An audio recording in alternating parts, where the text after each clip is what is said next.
So for phase 3 of our Project Stinger, we're going to work on the brakes. Our friends at R1 Concept hooked us up with a great brake package.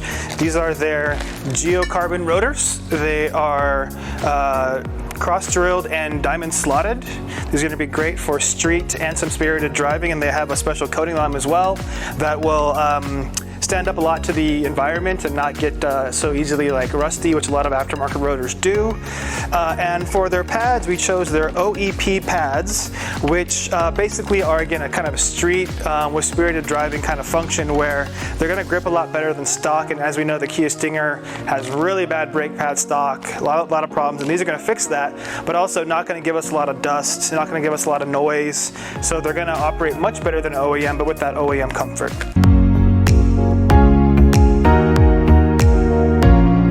Going to start with removing these pins. These hold the pads in, and then we're going to remove the brake line from the shock mount, and then we will get the caliper off so we can replace the rotor.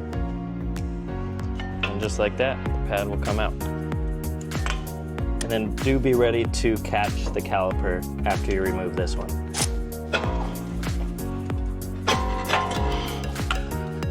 Hold one off. So you can see here's the stock rotor, and then the new aftermarket rotor. About the same size. This one's a lot nicer looking. Line that up with the holes in the rotor.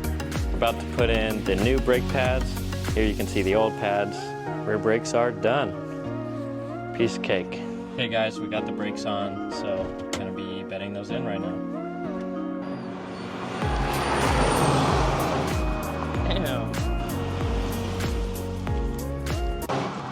Damn.